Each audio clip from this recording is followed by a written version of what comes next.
Okay. Welcome in. As people trickle in, we have got to talk about all there is in the college football news cycle, and what a time to be a college football fan.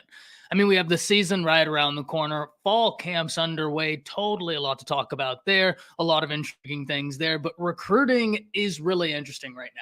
And what a better time for us to take our last deep dive into college football recruiting before the season gets here than right now, whenever we have multiple top tier prospects set to make their collegiate decisions tomorrow and going forward. And we need to start peering into those decisions. We have got a ton to talk about. We need to talk about five-star edge Colin Simmons choosing between LSU and Texas as future SEC rivals, going head to head for one of the best prospects in all of high school football. But that's not it. We stay in the SEC to continue talking about top tier recruiting battles. How about Caden Durham, LSU, Oklahoma, battling it out for the very fast running back, one of the best playmakers in all of high school football, something we need to hit on. Sticking in the SEC, if you notice a trend, go ahead and stop me. The Oklahoma Sooners in Missouri battling hard for one of the best prospects, not only in the state of Missouri, not only on the defensive side of the football, but genuinely one of the most intriguing prospects in all of high school football, the number 3 player in the nation per the 24/7 Sports Composite, Williams Nwaneri. We have got to talk about that, plus all the other recruiting battles Oklahoma is in along the defensive line, as that's an area the Sooners look to hit hard.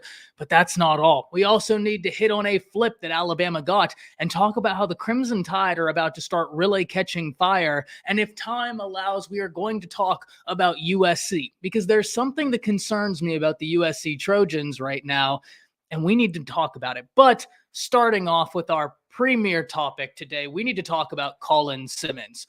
Colin Simmons is one of the best prospects in all of high school football, and this isn't new. He has been a notable prospect for a few years now. Several schools in the nation have been doing whatever they can to garner his attention, and for good reason. Whenever we look at where Colin Simmons ranks, we need to understand he's a top 10 player in the nation, the number 1 edge in the nation, and the number 1 player in the state of Texas per the 24/7 Sports Composite.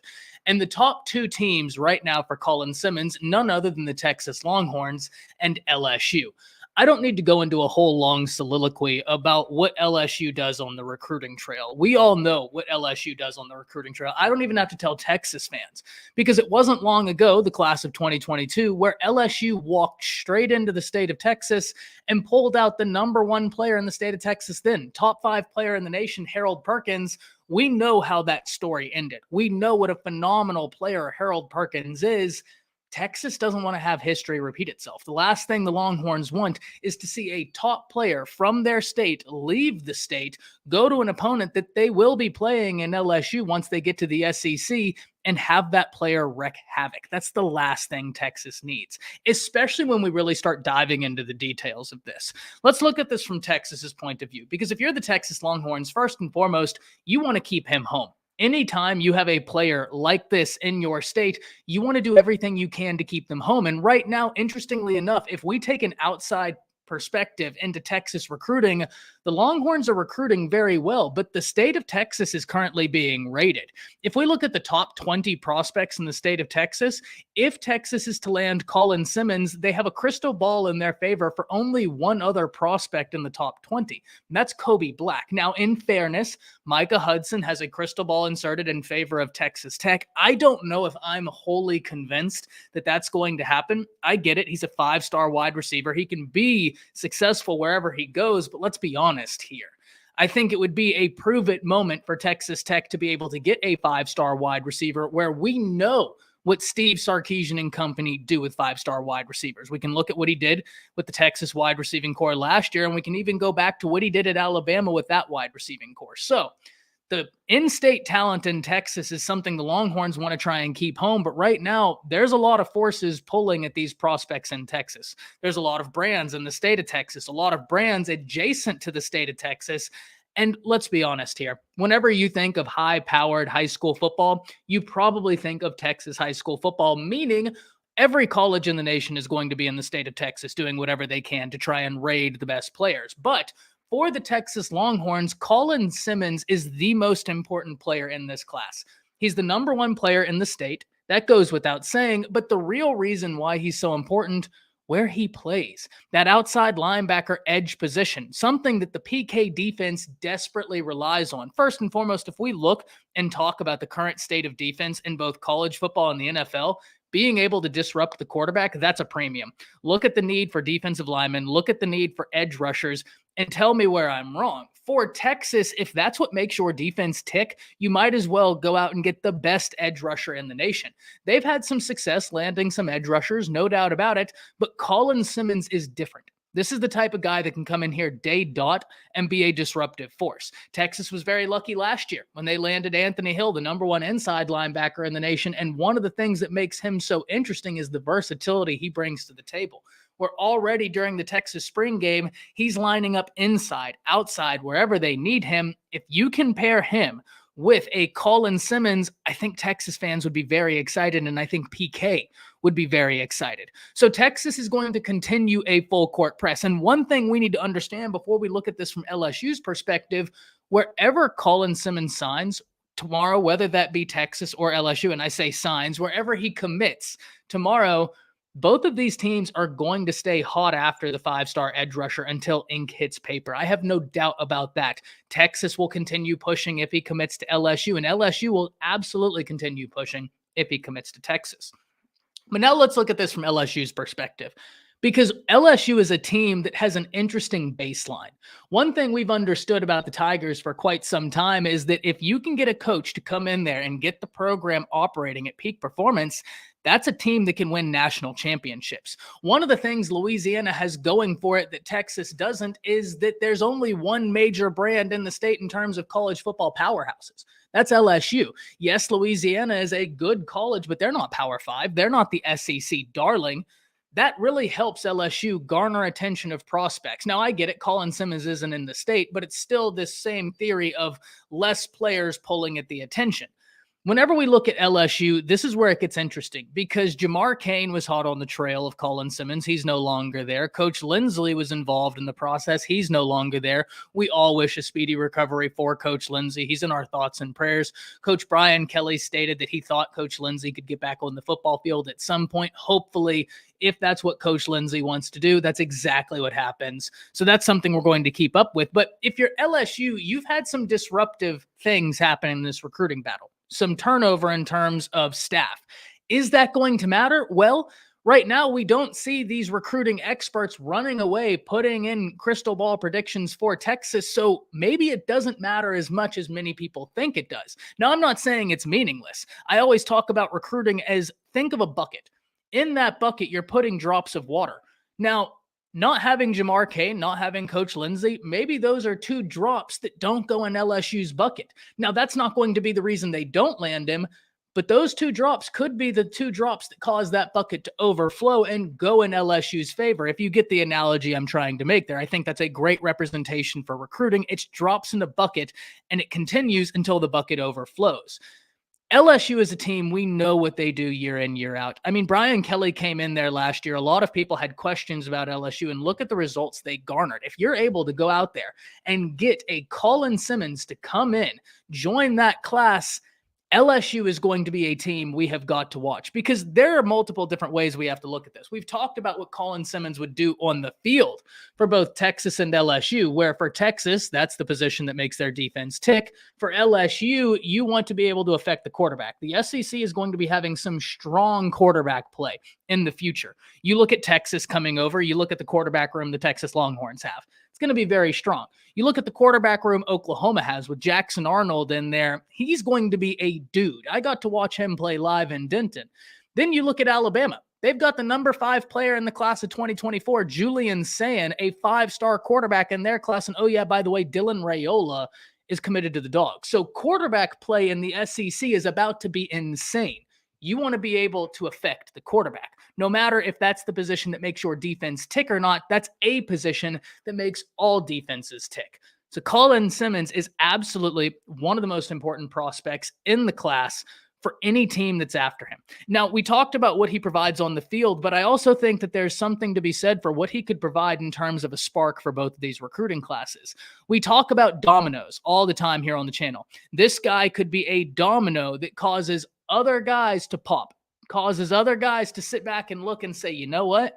They're building something. Let's get involved in that. So this is one we have got to watch. He commits tomorrow. We're absolutely going to be talking about it. But this, in my opinion, is a battle that exemplifies why recruiting is so fun.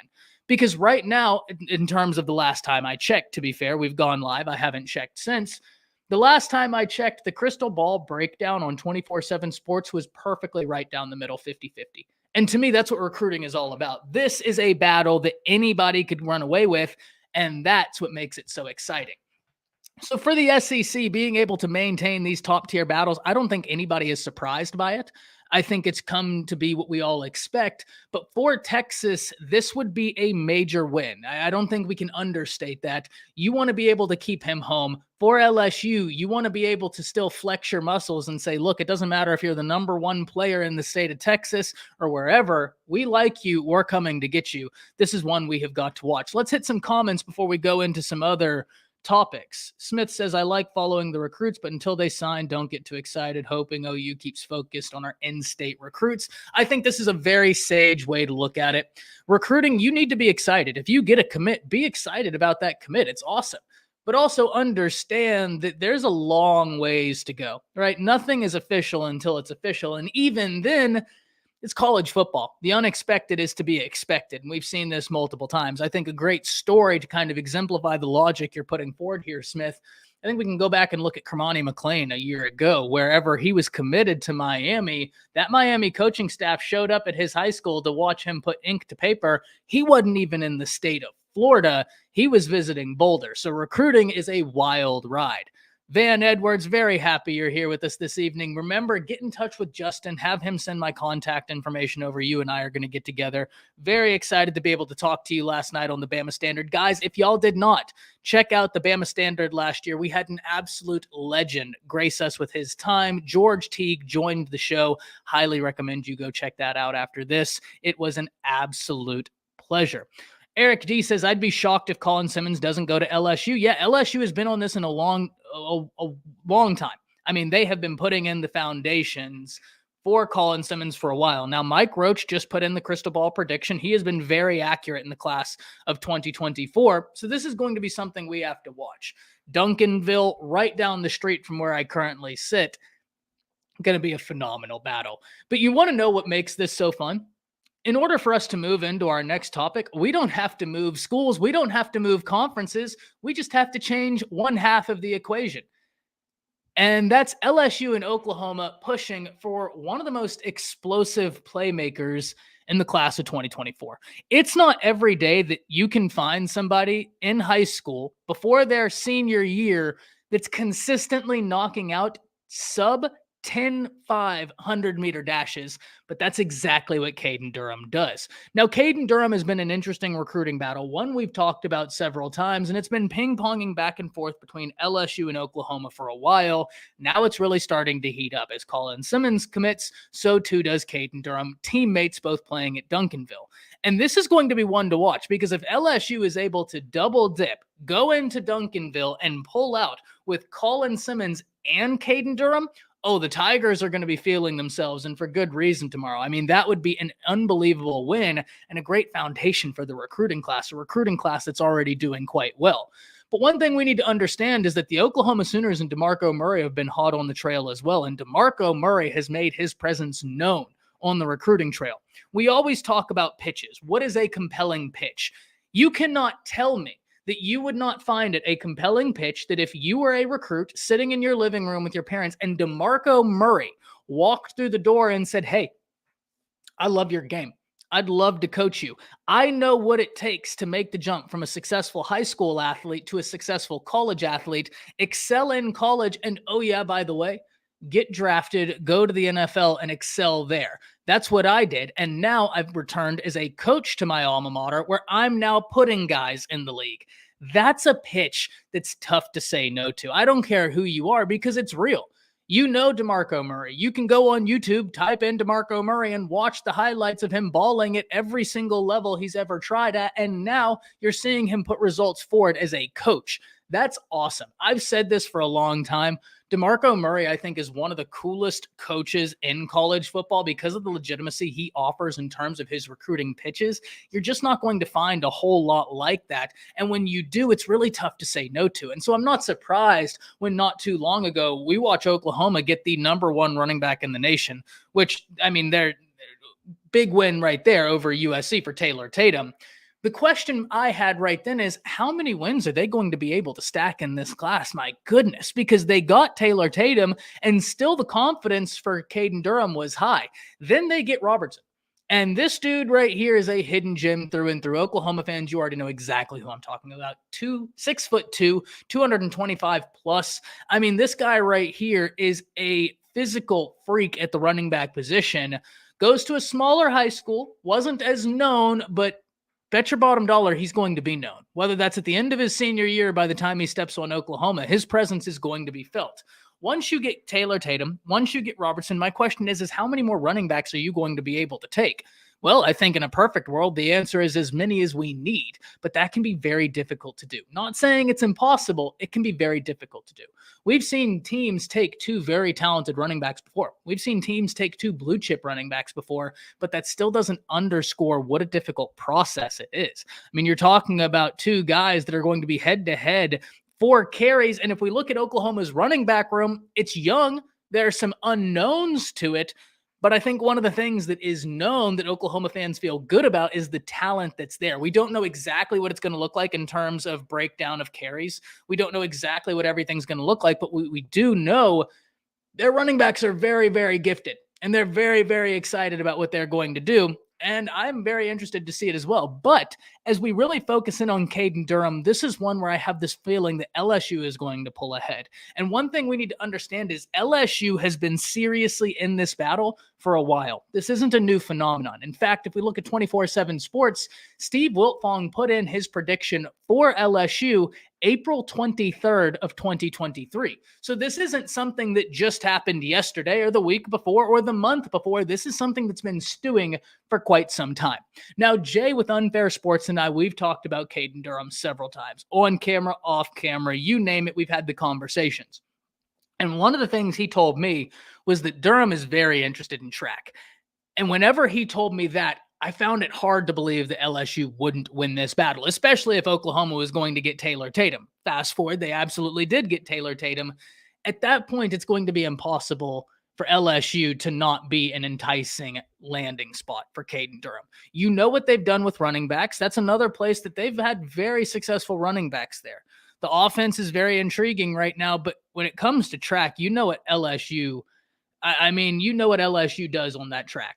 It is really consistent what they do. It's very impressive. And if you have the opportunity to go run track there and play football, it's an enticing offer. If that's what he wants to do, tough to say no to those types of pitches, right? And anytime you can be a two-sport athlete, I think it's very intriguing, very difficult. We've heard it said time and time again.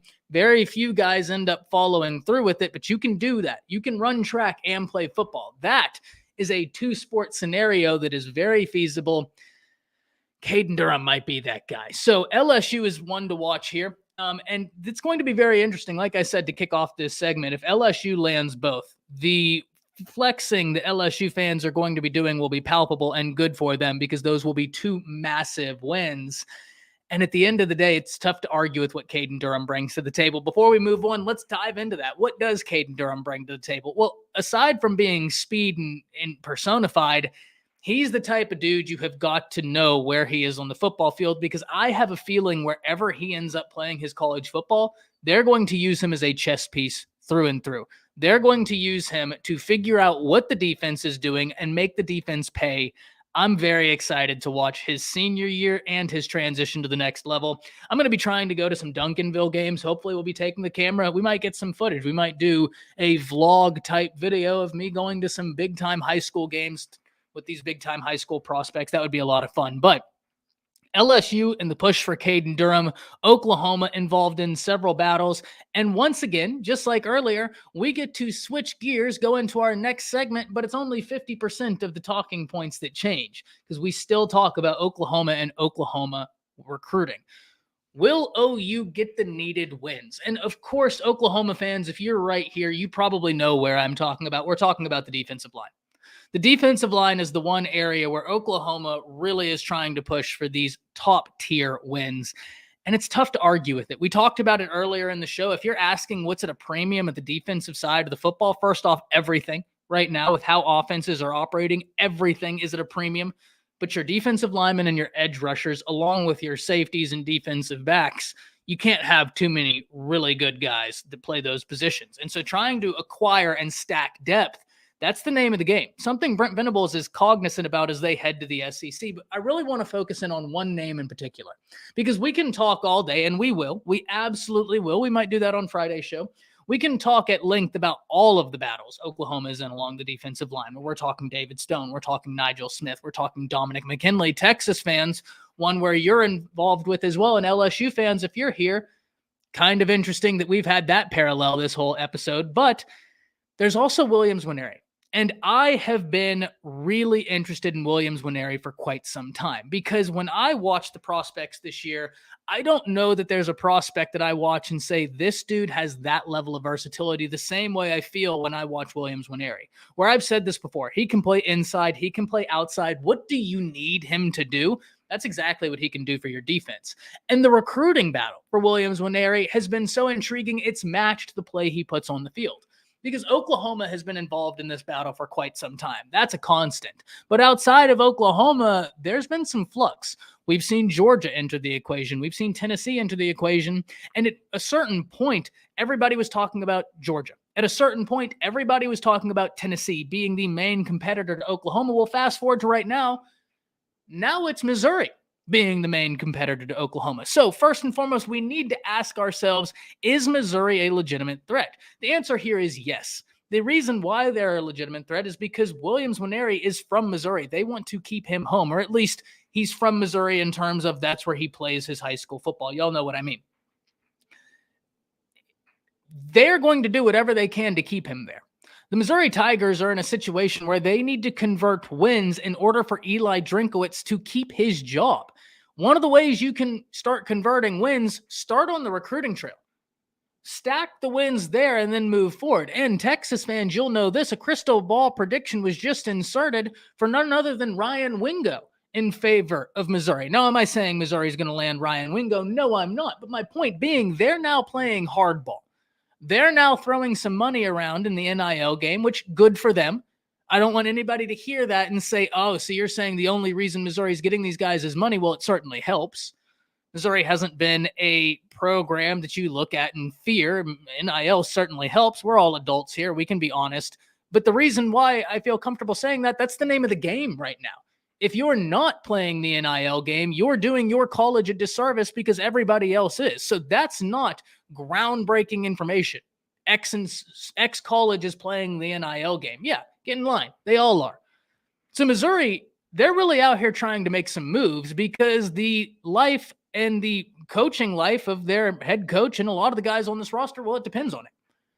You're not going to be able to be there much longer, especially in the changing landscape of the SEC with Texas and Oklahoma coming in. The moves we know about right now, I don't know that the SEC is done, especially with everything going on in the ACC. And I don't think the SEC is going to sit idly by if the Big Ten is constantly trying to expand. I don't see Greg Sankey being someone who sits on his hands. I get the opposite impression from him, so they will continue pushing.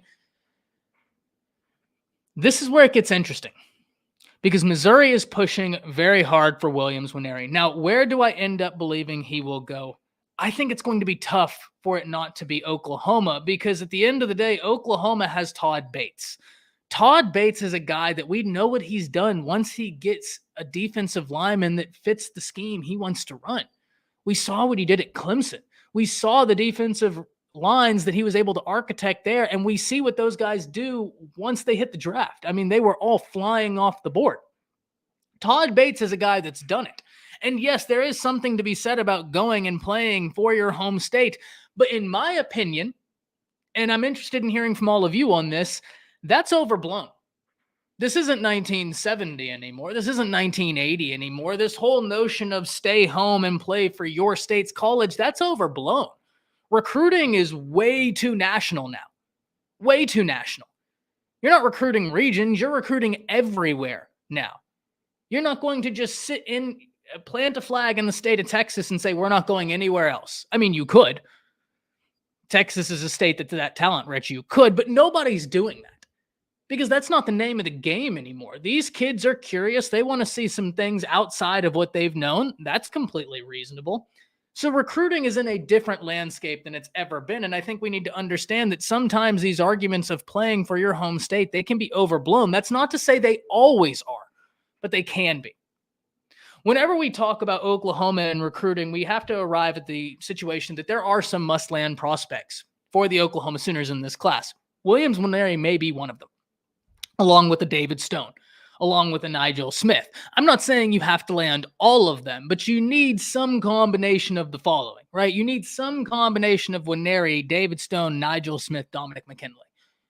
Whatever combination that looks like. You pull two of them, you're feeling real, real good. Maybe you pull more. I'm not sitting here putting limitations on Oklahoma fans, if that's how it looks. That's not the intention at all. I'm just saying we know how recruiting is. We know how difficult it is to get a win for a blue chip guy. Yeah, wins happen for blue chip guys every day, but that underscores just how difficult that process is. This is going to be a battle everyone is tuned in for, because Williams Nwaneri is a piece that Brent Venables needs in order to find success in the SEC. He is a piece that Brent Venables and Oklahoma need to become the team they want to be, to become the team they know they can be. But there are wholesale changes that have to happen with the Oklahoma Sooners, which is one of the reasons why I and so many others have stated, especially after Brent Venables' first year, patience. Patience. You have a total philosophy change in the building, and many people did point this out. I was wrong in terms of my analysis for Oklahoma going into last season. I was wrong. I thought that they would be better than they were, and even then, they lost a lot of games by one score. So they were in a lot of games. But point being, there was a total philosophy switch. And I think that is something we do need to pay attention to, that can really take time to overcome. Going from a total offensive philosophy to a defensive head coach, that's going to take time to overcome. So Brent Venables needs that time. But what's encouraging is the way they have been attacking the recruiting trail. Because Oklahoma has consistently been amongst the top college football recruiting teams, especially since Brent Venables has taken over, both in terms of transfer portal acquisitions and in terms of traditional recruiting. That gives you a lot of faith. But the biggest question now is, when will these five-star defensive linemen jump on the opportunity to play for Todd Bates and the Oklahoma Sooners? Your best opportunity right now looks like it could be Williams Nwaneri, who announces on Monday. Don't forget David Stone. Another one we have to watch, Nigel Smith, coming up. That's going to be one we have to watch. And Dominic McKinley. Now, Dominic McKinley is the one that's going to be the most intriguing, in my opinion, because I think, look, I genuinely believe this could be a 33-33-33 battle, right? Where it's LSU has 33% of his attention, Texas has 33% of his attention, and Oklahoma has 33% of his attention. And we'll figure out who gets that last 1% once time comes. But that's going to be one really interesting. If you don't win the battle for Williams Nwaneri, it's not the end of the world. You're going to still push for him, but that just means David Stone, Nigel Smith, Dominic McKinley, they all become musts for Oklahoma in this class. So the SEC, really intriguing recruiting battles right now, and the Oklahoma Sooners feel like they're in a good position for Williams Nwaneri, and look, as they should. They've put in a lot of good work. They've built a foundation with Nwaneri, and this is a guy that they really want to get. Missouri is going to be pushing. They want to keep him home. And one thing we also have to realize is if we look at the top 5 players in the state of Missouri from a class ago, Missouri landed none of them. That state was rated. They landed 3 players in the top 10 of their state. You want to know how many Oklahoma landed in the top 5 players in Missouri last cycle? 2. Oklahoma went to the state of Missouri last cycle and rated their top 5, getting 2 guys. Eli Drinkowitz can't afford to have that happen again, not with the results they've been putting on the field. So this is something we have got to watch, because this is a make or break battle in every sense of the word. I can't wait to see where he goes. Y'all already know we're going to be sitting here talking about it, watching, the whole 9 yards. Let's hit some comments before we continue down the process. Let's go up here. Let's see. Spray tan, good at recruiting. Yeah. What's up, bro? Mars? Thank you for joining in, man. Happy to have you. Cole, like the vid. Yeah, if y'all could like the video, that's a ton of help for content creators such as myself. And also, guys, those of you that are in here, we're going to be doing 3 of these shows a week: Monday, Wednesday, and Friday. Right now, I'm thinking an hour show from 10 to 11. But if you think 11 to 12, 12 to 1, whatever time you think is best, drop them down in the chat. I want to be able to get the time that's optimized for all of you so that you can enjoy your college football content. But these are going to be coming 3 times a week, more dedicated live streams. The 2 live streams with heavy fan interaction, those will still be there Monday evening, Friday evening. But these are more dedicated live shows where we can really dive into all of the happenings around college football, something I've been wanting to do for a while. A Perfect Cracker says, Durham grew up in OKC and he has a 405 tattoo on his leg. Yeah, he's got ties to Oklahoma, no doubt about it. No doubt about it. That's what makes this so interesting. David Williams says, the Colin Simmons recruitment has been a roller coaster since his recent LSU visit. I don't think Caden Durham grew up in Texas, so his relationship with Simmons isn't a factor in their recruitment. No, I don't think it's a factor in their recruitment, but at the same time, they do play together, right? And so whenever you're talking about making massive life changes, it's always easier to make massive life changes if there's some aspect of familiarity where you're going. I'll put it to you like this. If you're moving across country, it's going to be easier to do that move if there's someone you know, someone you've spent a lot of time with, someone you've gone to battle with. You have that relationship with, you have that trust with, it's your teammate. They're making the move as well. Right? It's the familiarity, it's the comfortability. Little things like that can be big, but I do agree with you, David. I don't think that it's going to be a make or break type situation in the Colin Simmons recruitment. Certainly not. But I liken it back to what I said earlier. Recruiting is filling up a bucket with water. And I think my mind works like this because I grew up on the horse ranch and I always had to fill up the horse buckets with water. That bucket is filling. Every little thing that happens in recruiting is a drop in that bucket. Which drop is going to be the drop that overflows it? I don't know. I don't know that Caden Durham is going to be that drop. I certainly don't think it's a make or break, but it can't hurt. Certainly can't hurt. Oh, you really needs Williams Nwaneri? Yes, you do. Yes, you do. You do. Oh, Danny O joins the Sooners. Dude is a dude. Hey, Bama's pushing hard on Danny Okoye. Bama's going to be pushing very hard. A lot of teams are. He went out, camped at Bama, impressed. They're about to pull the full court press on him.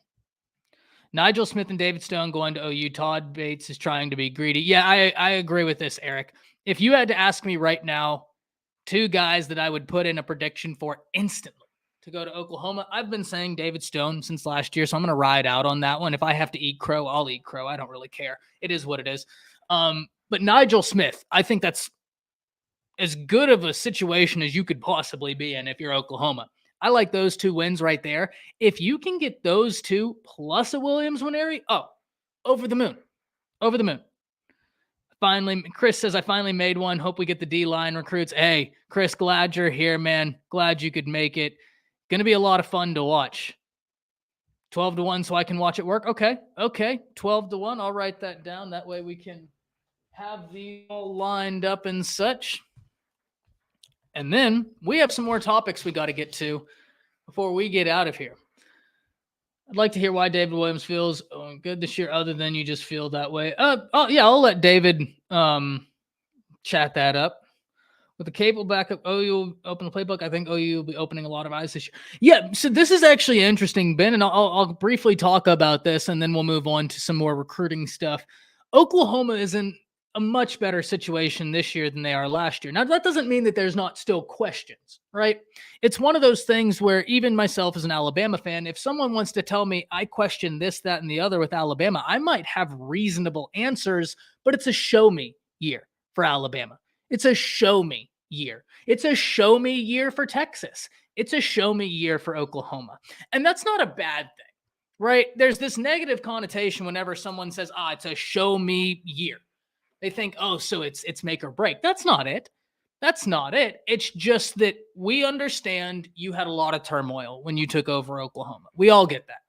I think anybody who's objective looks at the situation and says, yeah, that's rough. And a lot of the people who say that and continue to say that didn't have Oklahoma as a team that would win the Big 12 last year. So they weren't as surprised when they struggled because of all the turnover. And that's not Brent Venables' fault. I think it's very impressive what Brent Venables has done. But being able to stack the depth is something that I think is going to help them. And they've been able to do that for a little bit, right? They've been able to do that for a little bit. And so they're going to need to continue. But I don't think there's any question Oklahoma is going to be a better team this year. I don't even think that's a question. That's not even a discussion. How much better? We can have that discussion. And I love your point here about the offense because they will be opening up the offense more. I think Dylan Gabriel will be moving around the pocket a little bit more. I think they'll get him out of the spot, make him comfortable, keep him moving, and keep him harming defenses. So that's going to be a lot of fun to watch.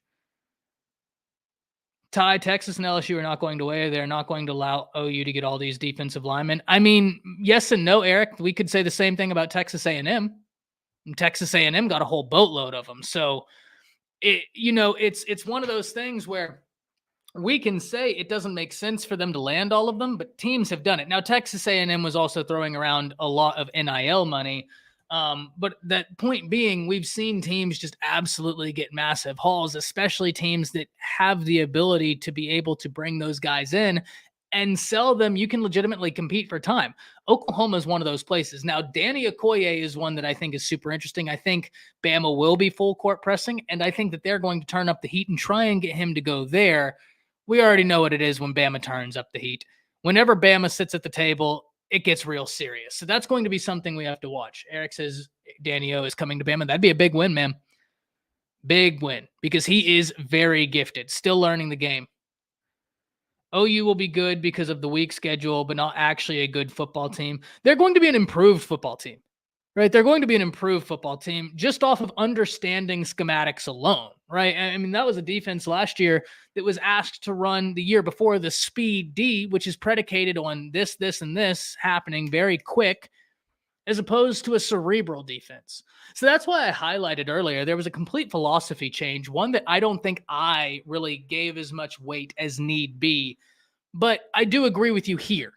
Their schedule is very favorable. They have no choice but to be a better team this year because their schedule is very favorable. So that is 100% real. No doubt there.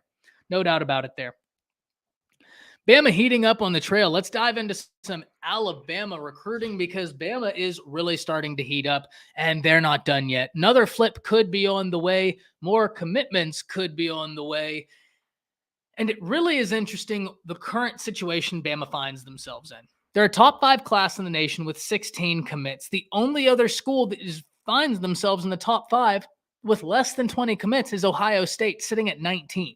And I know that doesn't sound like there's a massive difference. Alabama has 16. Ohio State has 19. We know how Alabama recruits. It is completely within the realm of reason that the next 3 additions they add will be all top 150 guys. If they add 3 more top 150, 3 more top 200 guys, they're going to be having something to say about that number 1 recruiting class in the nation because they'll be at 19 guys right behind the number 1 class with plenty of room left in the class. And that's what's so interesting. Alabama right now is coming off of a class that's absolutely insane that featured 8 or 9 5-stars, depending on where you look. I mean, it was absolutely bonkers what they did, and still, they're recruiting at an elite level right now. A lot of people have been made to believe that Alabama recruiting this year is off, and do not find yourself falling for that trap. It's not off. Alabama recruiting isn't off. You don't find your way into the top 5 recruiting classes in the nation with 16 guys if you're off. That logic doesn't check. Bama is just being selective right now. Bama is in a position where they're going around and really putting in the work, getting these relationships going, and they're about to turn on the heat. Several big-time prospects still on the board for Alabama. I mean, some 5-stars, and they're going to be trying to flip some 5-stars. Eric's starting to say about Edric Houston. Yeah, that's one they feel really good about. That's a battle they feel really good about. And as time goes on, they're feeling better. So Alabama flips Peyton Woodyard, 4-star safety out the state of California. And this was something that was expected for a while. And it's going to lead us into our last talking point. So I want you to put a bookmark in the teams I'm about to name right now. He was committed to Georgia, but there was a lot of talk that he could flip. Now, everybody thought he'd flip to Alabama, but for whatever reason, you started to hear chatter about USC. I myself never believed the USC chatter. They had a lot of defensive backs in the class. I just didn't see it. Peyton Woodyard had been committed to an SEC program, had a long-standing relationship with Alabama, and one of his best friends is committed to play for Alabama in Xavier Brown. It just made sense. But this is a massive flip because for Georgia, your recruiting class is in an interesting position. And I don't mean that to say Georgia fans should worry. I don't think they should. One thing we have got to realize is that Georgia can lose a Peyton Woodyard, a top safety in the nation, a top 100 player, and then say, oh, that sucks. We would have loved to have him because he is an absolute dude. All right, what else is on the board? Right? Their recruiting losses look different than other teams' recruiting losses because of the talent that have been able to stack. Now, that doesn't mean it's not a loss. Understand me here. It is a loss. All losses are not created equal. They're just not. I understand we have this thing in college football where it's a win is a win and a loss is a loss, and that's true. They're not all created equal. If you go out there and blow the doors off of Georgia in a national championship game, that's a great win. If you go out there and win by 1 point against Utah State, that's a win. Those wins are not the same, right? Those wins are not the same. Framing this, Georgia's a team that can sustain the loss, but that doesn't mean it's a good thing, because when we talk about this loss, we also have to acknowledge that last cycle, Bama walked into the state of Georgia and took the number one safety in the nation, Caleb Downs. Oh yeah, by the way, getting first team reps already. He's going to be a dude. He is going to be a difference maker. Bama walks into the state of Georgia, walks out with the number one safety in the nation. Now, if you were a Georgia fan, that stung. That's not good. But Georgia fans were in the live stream whenever it happened, and I will give them this. At the time, it made complete sense. They said, hey, you guys got a good one. Caleb Downs is going to be a dude. He will be playing on Sundays after he gets done playing for y'all on Saturdays. As a Georgia fan, they would tell me, I'm not worried because KJ Bolden is in the next class. With Bama getting Caleb Downs, we feel like that helps our chances with KJ Bolden because now we can pitch, hey, we have the availability. Come be that dude for us. And I was sitting here thinking, Bama's going to be after KJ Bolden, but that's fair. That's nothing you just told me wasn't reasonable. Until we fast forward to KJ Bolden committing to Florida State. And Florida State's about to flip another guy from Georgia, it would seem, in the class of 2025. But point being, they got the flip. KJ Bolden's going out of the state. Now, I think, like I just highlighted, not all losses are created equal, right? Like, if this was a team not named Georgia, if this was a team that hadn't recruited to the elite level to be able to stack talent, we'd be concerned. But it's Georgia. They've earned the benefit of the doubt. So this is something we've got to watch. But for Alabama, I mean, you are just stacking wins in the secondary right now. I have a list. I'm going to have to pull it up because my phone has been fighting me this entire time, but I fight back. We have a list right here. The last two cycles, what has Alabama done on the recruiting trail at the defensive back position? Well, this is where it gets very interesting. 5-star Caleb Downs, number 5 in the nation whenever he committed. 5-star Jalen Mbakwe, number 15 in the nation athlete. 5-star Des Ricks. Remember, he was the number 1 defensive back in the class of 2024, rated higher than Ellis Robinson before he reclassified from 2024 to 2023, where, oh yeah, by the way, he ended up being the number 17 player in the nation. Reclassified, came out as a junior, still a top 20 player in the nation. He's got that ability. So you have 5-star Des Ricks. You have 4-star Jaleel Hurley, who, by the way, spent his entire process as a 5-star and ended up right outside 5-star status. So he could be a quasi 5-star. You have Xavier Brown, 4-star, number 55 in the nation. You have Peyton Woodyard, 4-star, number 86 in the nation. You have Tony Mitchell, 4-star, number 116 in the nation. You have Jameer Grimsley, 4-star, number 176 in the nation. You have Bray Hubbard, 4-star, number 298 in the nation. If that isn't recruiting to an elite standard, I just don't know what is. I just don't know what is. The work Alabama has put in the defensive backfield has been spectacular. And we talked not long ago that Coach Eric Walford on the offensive line was a guy that deserved more flowers because the work he had put in on the recruiting trail for Alabama along the offensive line was sensational and nobody was talking about it. We need to have real conversation about Travaris Robinson. We might need to have a real conversation about Travaris Robinson here soon, because that was a spectacular hire. I said it at the time. I double down now. That was a phenomenal hire. Unbelievable hire. He's proven in terms of development. He's proven in terms of recruiting. And now that's just stacking going forward. So Alabama is in a really interesting position. If you were someone sitting here thinking up until this point, Bama's off this year, you only got half the story. You only got half the story. Because the full story says Bama just doesn't have the numbers everybody else has right now. The full story says there are a lot of teams out there that have pretty much well filled up their recruiting classes, and there's no right or wrong way to recruiting. There isn't. But also acknowledge Bama's done this. And if we look at the average player rating, they're among the best in the nation. And now with the addition of Peyton Woodyard, they find themselves in the top 5 with 16 prospects and a lot of big battles in front of them. So as always, we have got to watch the Crimson Tide, what they do in recruiting, because Bama's going to Bama. And I think that's something we've all learned. Now, getting into our last topic of the day.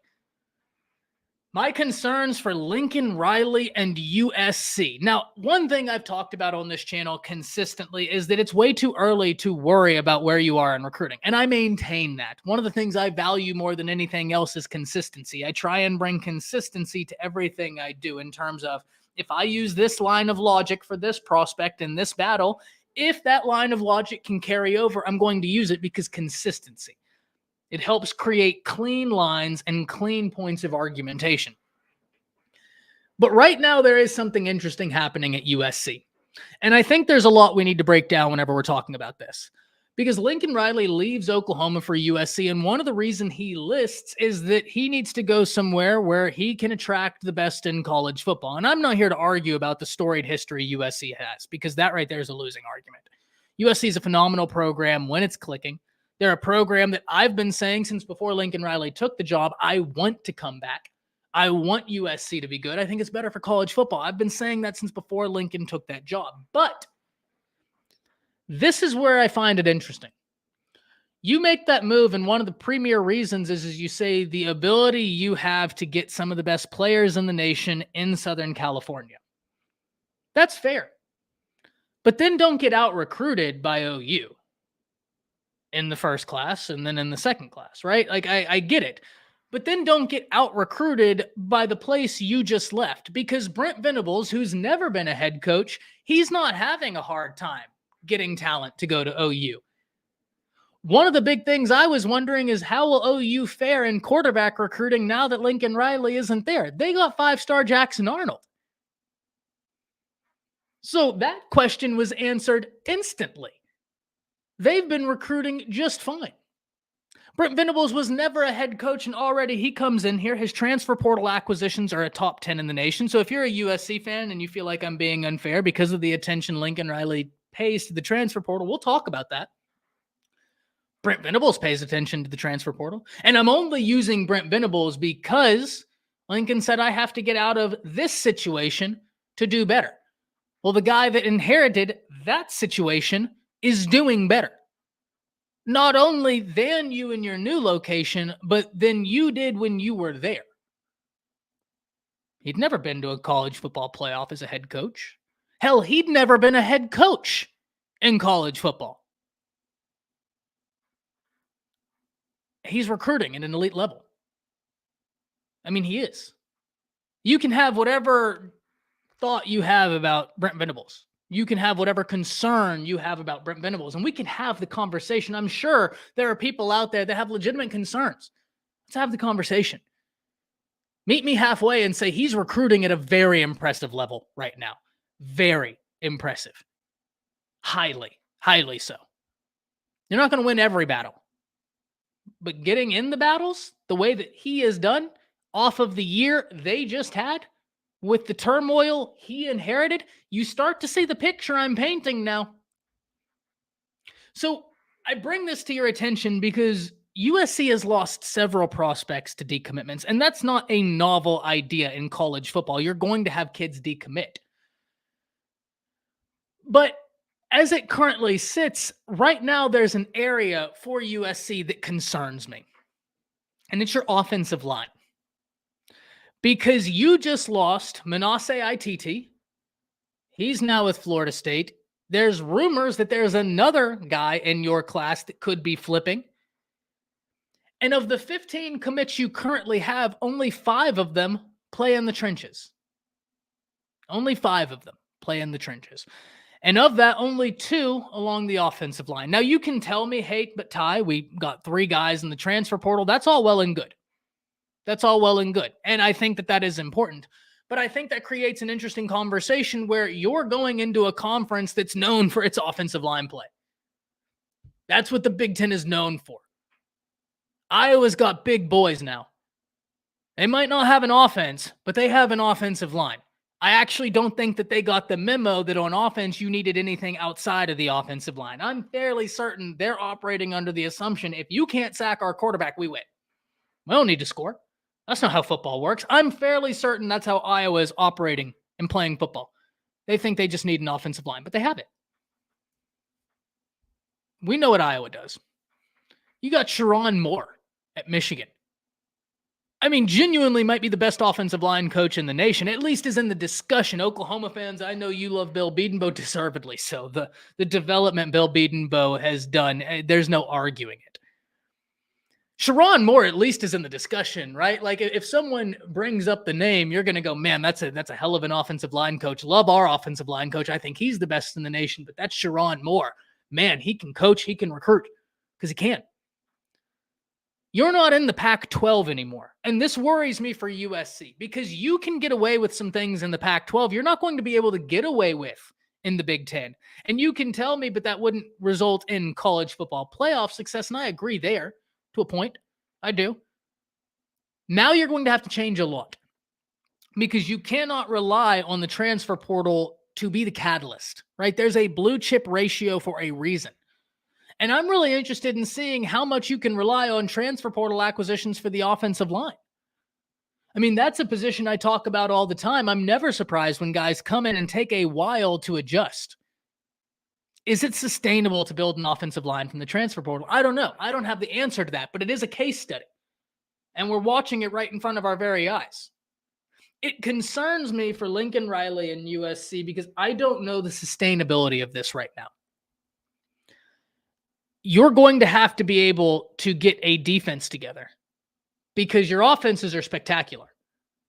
You're going to have that defense to win the national championship. This is just something we know at this point. But more importantly, you've got to be able to win these battles, especially along the trenches. I mean, it is just a must in college football. And the reason why I ask is it sustainable? Because now you're going to the Big Ten. Ohio State, they're winning those battles and they're cherry-picking guys from the transfer portal. Michigan is winning those battles and they're cherry-picking guys from the transfer portal. So they're double dipping. You're going to have to double dip. Maybe I'm just wired different, right? I've been a very competitive person my whole life, right? I can't help it. It's one of those things where if someone passes me on the road, I let it happen.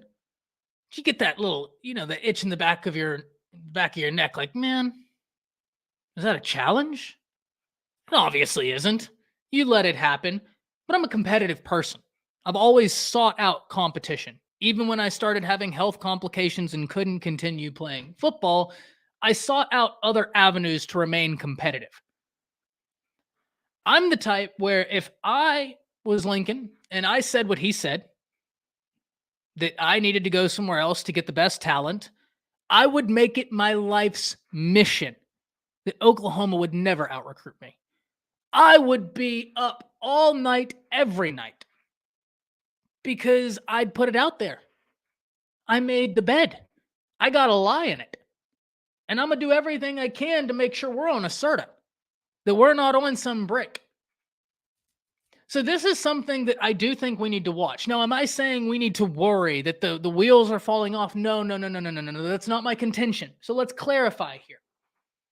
My level of worry and a lot of other people's level of worry are probably two totally different things. When I say I'm interested or worried, this is probably 15 steps before a lot of other people say, oh, it's time to worry. I don't think it's time for panic, but I do think it's time to recognize this isn't sustainable. We have got to get the blue chip wins in. There's a guy in their own state, Brandon Baker, who's a 5-star tackle, plays for Mater Dei. Is he going to leave the state? That's something we've got to watch. And the conversation becomes even more pertinent whenever an Oregon goes to the Big Ten. We know Oregon's going to win for offensive linemen. God's mercy, they're going to win for offensive linemen. We've seen it time and time again. It's the truth. That's something that does stand out to me. Defensive recruiting has got to result in wins, and in fairness, it was. They've had some losses, and they're going to have to mitigate those losses. But you got to win on the defensive side of the ball. You got to win on the trenches in terms of recruiting or the transfer portal. I just wonder how sustainable building an offensive line from the transfer portal is. I don't know. That's something we're going to have to watch, but it is an interesting conversation to have. Let's hit some comments.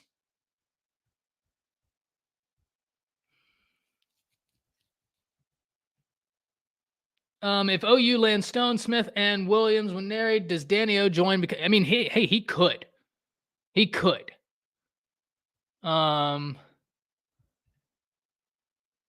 Yep, I completely agree, Eric. Completely agree. Edric Houston is the name Bama wants, the name they need. They add him in. They're feeling very good. Troop says, Boomer, glad you're in here, Troop. Eric says, Peyton Woodyard is from Mobile, Alabama. His dad is a Bama fan. Peyton grew up a Bama fan. Yep, those relationships last a long time. It's more on the front side of it. I completely agree, David. And that's why I framed it as such, right? Where if we're talking about Texas Tech, right? Let me put it like this. If Peyton Woodyard is committed to Texas Tech and then he flips, that's a big deal. If you're Tech, are you going to be able to get another Peyton Woodyard? Like, that's a legitimate conversation if you're Texas Tech. No, it's still a loss for Georgia. This dude is a dude through and through. Through and through. There's a reason why Georgia wanted him. Turn on the tape. He flies to the football. He's one of those cats where, and do me a favor after this, go watch him. He's one of those cats where you watch him and it looks like everybody else has been slowed down and he's the only one playing at regular speed. Unbelievable to watch. But it is different. And I completely agree with this. Like, if Texas Tech loses a Peyton Woodyard, it's bad. It's real bad. If Georgia loses a Peyton Woodyard, it's not good. Nobody has ever lost to Peyton Woodyard and thought, that's good. But it's different. Not all losses are created equal. Great example being that I'm an Alabama fan. Alabama has a 5-star wide receiver, Perry Thompson, flipped from Bama to Auburn. Is that good? No. Nobody's ever wanted to lose a 5-star wide receiver. Is that going to destroy the Alabama class? Of course not. Of course not, because not all losses are created equal. It's a loss. But we also have to understand the context and the nuance that gives us that full picture. Bama's got 2 5-star wide receivers in the class of 2025, and they are spectacular. Ryan Williams is Himothy through and through. So, love that comment right there. Love that comment. As well as any other program, their secondary is probably better than. Yeah, that secondary is unbelievable. Yeah. They haven't shown it, but it will show this. And this is what I love, because we talked about this last night on the Bama Standard with George Teague. Once again, guys, got to sit down with an absolute legend last night in George Teague. He played for Alabama, did spectacular things there, went on to the NFL and continued doing spectacular things. An absolute treat getting to sit down and talk to him. Head over to the Bama Standard, check that out. But we were talking about the schematics and how Pete Golding tried to be a little cute. I think that's the best way to put it. Pete Golding tried to be a little cute. And so now you have offenses, and I'm going to use the Texas offense because you guys know, those of you that are in here, you know I think very highly of Steve Sarkisian as an offensive play caller. Very highly. Like, you ask me, I can have any play caller in the nation. I'm probably choosing Sark in terms of offense. I am, because I just have a lot of fun watching his schemes. That's a personal thing, neither here nor there. But one of the things with Pete Golding's defense is there were so many things that the guys had to clear. And whenever we're looking at these modern college offenses, they're fast. You need to be decisive.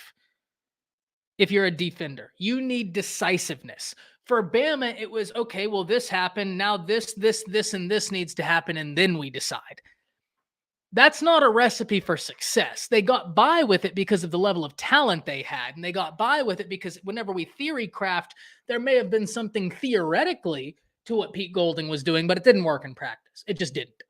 And so I'm interested to see almost the simplification of this defense. And simplification is a bad word. We need the decisiveness back, Eric. And offensively, I'm excited for Reese, excited to see what he does.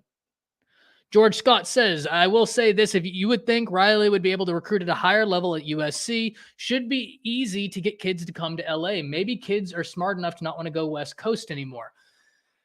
Yeah, I certainly don't think that it helps that the Pac-12 has dissolved. And I know you can tell me, but USC isn't in the Pac anymore. It's in the Big Ten. But you don't hear fans, players, and all the people that are actually touched by these moves being disappointed that the regionality of college football is completely gone. Something that's been going for a while. I don't want to hear that this is what killed regionality in college football. That's something that's been in the works for a while. But this is the nail in that coffin. I'm interested to see if that has anything to do with it. And maybe you can come in here and say that's ridiculous. And maybe that is a ridiculous point. But it is something I'm thinking about, right? To where it's now like, okay, well, USC was the premier brand in the Pac-12. Oregon's a great brand. Washington, I have an affinity with Washington. I do. I think that's been very clear at this point that I'm a big Huskies fan. Love what they've done. Love some of the schemes they've run over the past 10 years. It's been a lot of fun to watch. I'm a fan of any scheme that makes me sit up and say, that's cool. And the Huskies have employed that. They're not the chief brand in their conference anymore. They're not. They're a chief brand, but they're taking a back seat right now to Michigan and Ohio State because those two brands have been more consistent. And that's the truth of it. And this is a good point. The use of tight end. I'm very interested to see now that they have Deuce Robinson, Legion, what they do with him, because he could be a game breaker. Who are some coordinators you think will have massive years? Ooh, this is fun. I think this is fun. I think we're going to look at Kevin Steele, and I'm not saying that he's going to, just be the best coordinator hire, but I think he's going to get Bama back on the track of where they need to go. And I think that in and of itself is very important for the future of Alabama football. So I think that is very important. This is something, Jordan, we're going to put a pin in this because we're running at an hour right now. And I think this is a topic I want to lead off with on another show, because I think this is one we could get a lot of different takes on this. I'm going to get some content creators coming in here. We're going to do a whole dedicated show to this topic, Jordan. Let me write this down.